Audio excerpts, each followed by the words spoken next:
Hello, Columbus.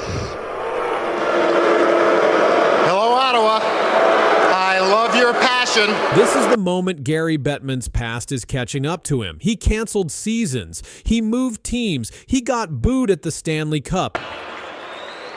You can do it. You can do better than that. That's more like it.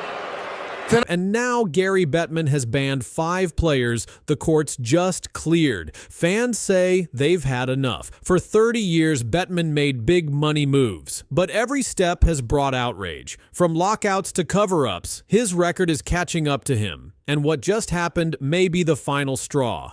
Gary Bettman became the commissioner of the NHL on February 1st, 1993. His job was to grow hockey, expand the game, and keep the owners happy. Over 30 years later, the league has 8 new teams and billions in revenue.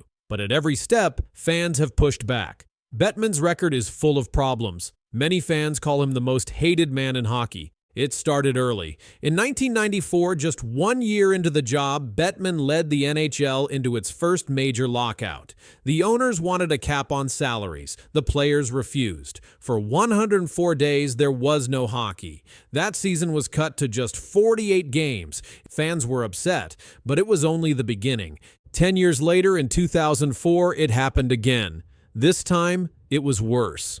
The entire NHL season was canceled. All 1,230 games. For the first time since 1919, the Stanley Cup was not awarded. The league lost over $2 billion in revenue. Fans lost trust. Players lost an entire year. And Gary Bettman stood by it. He said he had no choice. In 2012, it happened again. The third lockout in 20 years. Another fight over money. Another shortened season. Fans were outraged. ESPN called it another mess under Bettman's watch. One reporter wrote, "This is now a pattern, not an accident." That year, Bettman got what he wanted, a 50-50 revenue split, but the fans got less hockey again. Outside of labor fights, Bettman changed where teams played. In 2016, Quebec applied for a new team. They even built a new arena. Bettman said no. He chose Las Vegas instead. Critics said he cared more about American markets than loyal Canadian fans. And then he pushed to keep the Arizona Coyotes alive for nearly 30 years, even as the team lost money, changed owners, and played in a college rink. Finally, in 2024, Bettman gave up. The Coyotes were sold and moved to Salt Lake City, but the damage was done. Fans watched him protect a losing U.S. team for 28 years. One headline read, "Gary Bettman's obsession with Arizona cost the NHL millions." Television deals didn't go better. After the 2005 lockout, the NHL left ESPN. It moved its games to the Outdoor Life Network. Bettman said the new deal was worth more money, but fans tuned out. It took 16 years before the NHL returned to ESPN in 2021. By then, a generation of young fans missed seeing stars on the biggest sports channel. Ratings dropped. Hockey lost ground to other sports. Reporters blamed Bettman's TV gamble. Fans blamed the blackouts. Even in 2024, people still post online, "Why can't I watch my team in my own city?" Then there's the issue of player safety. In 2018, more than 100 former players sued the NHL. They said the league hid the risks of concussions. They said it ignored brain injuries. But Bettman denied it. He said there was no proof. The NHL settled the lawsuit for $18.9 million. But it admitted no fault. Doctors called Bettman's stance outdated and dangerous. Families of former players said the league didn't care. Steve Monador's family said the NHL never warned him about the risk. Monador died at age 35. He was later found to have CTE. His father said Bettman insulted their grief. Fans also remember the Kyle Beach case. In 2021, Beach revealed he was assaulted by a Blackhawks coach in 2010. Team leaders knew but kept it quiet. They didn't want a scandal during the playoffs. The NHL fined the Blackhawks $2 million. No draft picks were taken. Executives resigned, but weren't banned. One ESPN story pointed out that Arizona was punished harder for scouting violations than Chicago was for hiding a sexual assault. Fans were furious. Bettman said the fine sent a message. Critics said it was a slap on the wrist. Beach's lawyer said Bettman didn't even call his client until the media pressured him to. Even Bettman's Olympic decisions made headlines. The NHL skipped the 2018 and 2022 Winter Olympics. He said it was too costly, but players were angry. Fans missed the chance to see Canada, the US, Sweden, and Russia at full strength. Alexander Ovechkin said he'd go anyway, but couldn't due to contracts. Bettman said the Olympics didn't help the NHL's bottom line, but fans said it helped grow the game. When the league skipped Beijing in 2022, one headline read, "The NHL is missing its best moment." Bettman later agreed to return in 2026 and 2030, but the missed years still sting. Streaming fans have more complaints. A fan in Buffalo might be blacked out from watching the Sabres even if they don't have the local channel. People call it a joke. And now in 2025, the latest controversy has fans speaking out louder than ever. 5 former Team Canada players, Carter Hart, Cal Foote, Michael McLeod, Dylan Dubé, and Alex Formenton, were banned from NHL activity pending the outcome of a sexual assault investigation from the 2018 World Juniors. After nearly 6 years, the legal process ended. A judge dismissed the charges. There wasn't enough evidence. The players were cleared, but Gary Bettman said they're still banned. He called the conduct unacceptable. The NHLPA disagreed. Fans called it overreach. Supporters say Bettman is protecting the league. Critics say he's ignoring due process. The NHL's own system found no proof, and the courts agreed. But the ban remains. Some ask, why did Bettman bring back Joel Quenneville and Stan Bowman, executives involved in the 2010 cover-up, but not these players? That question now defines the NHL's leadership. Bettman has always been the face of power, but now fans are pushing back. Social media is full of comments demanding his resignation. The answer is simple. Bettman works for the owners. He's made them rich. NHL revenue hit $6.2 billion in 2023. Franchise values are at all-time highs, but the cost was trust. Fans remember the silence, the bans, the relocations. They remember Arizona, they remember Quebec, they remember Kyle Beach. Gary Bettman may retire with a Hall of Fame career, but to many fans, he'll be remembered not for what he built, but for what he ignored. A judge acquits former Flyers goaltender Carter Hart and 4 other members of Canada's 2018 World Junior Hockey team in a sexual assault case that rattled many parts of the sports world. 5 young hockey stars were cleared in court, but before they could breathe, the NHL crushed their careers. No second chances. In just one day, everything changed. Careers ended, and fans across the world are still trying to make sense of it.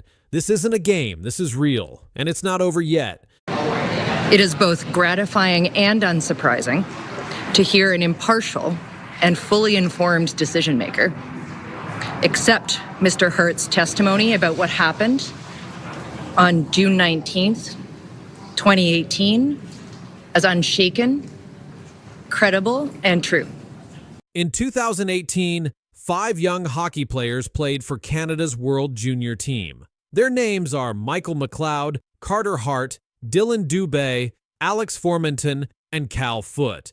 That same year, they went to a party after winning a gold medal. A woman later said they hurt her. She said they all were involved in something serious that night in a hotel room. The police looked into it, but in 2019, they said there wasn't enough proof. The case was closed. But in 2022, it came back. Why?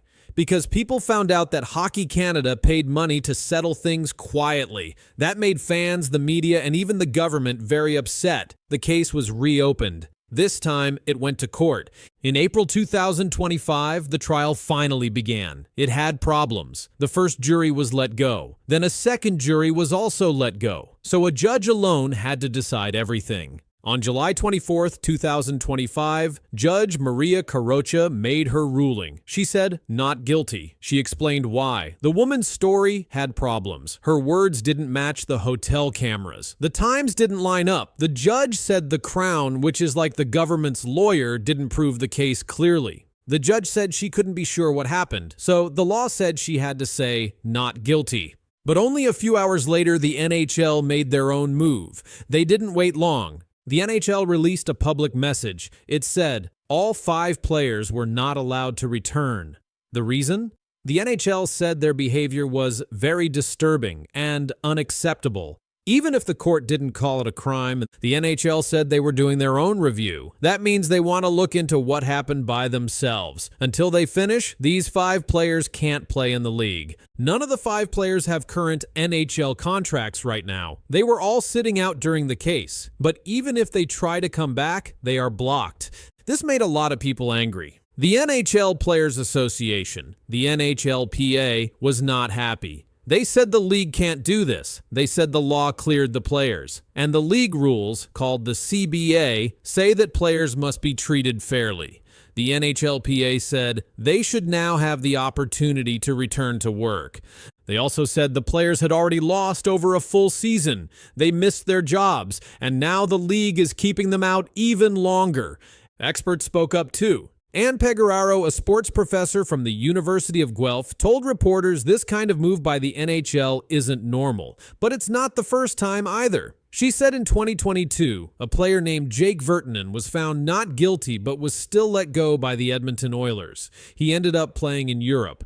Others said this kind of decision hurts trust in hockey. People protested outside the courthouse after the ruling. Some held signs saying, "I believe her." Others said Hockey Canada tried to hide the truth. The woman in the case said she felt like no one believed her. Her lawyer said she never experienced not being believed like this before. The Crown said they might appeal the judge's decision. They have 30 days to decide. If they do, the case could continue. The NHL, meanwhile, is not saying when their review will finish. They are reading the court files and looking at all the facts. Until they're done, the 5 players are still out. These players are in their mid-20s now. They're supposed to be in the best years of their hockey lives, but their future in the NHL is not clear. Let's talk about who they are. Michael McLeod played for the New Jersey Devils. He was known for his speed and face-off wins. In January 2024, he stepped away from the team. He didn't come back. Carter Hart was a goalie for the Philadelphia Flyers. He had some of the best save percentages in early seasons. He also took a leave and was later charged. Dylan Dubé played for the Calgary Flames. In 2021, he signed a deal for $6.9 million over 3 years. In early 2024, he left the team for mental health reasons. That was before the charges. He didn't get a new NHL offer after his contract ended, so he signed with Dynamo Minsk in the KHL in July 2024. Alex Formenton hadn't played since 2022. He was with the Ottawa Senators but did not return. Cal Foote played for the Tampa Bay Lightning and other teams. He was also out of action once charges were filed. Now, even with the case over, all 5 are still blocked. Some sports analysts think U.S. teams might sign them if fans don't protest, but teams in Canada are more careful. Their sponsors and fans are already upset. Law professor Richard McLaren said something important. He said even when someone is not guilty, people still remember. He said being cleared in court doesn't mean everyone forgets what happened. That's why some players never fully come back. The NHL's move has caused a big problem with the NHLPA.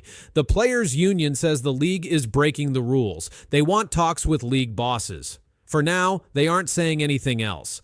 Hockey Canada is also still doing its own review. That is separate from the court case. It's about their own code of conduct.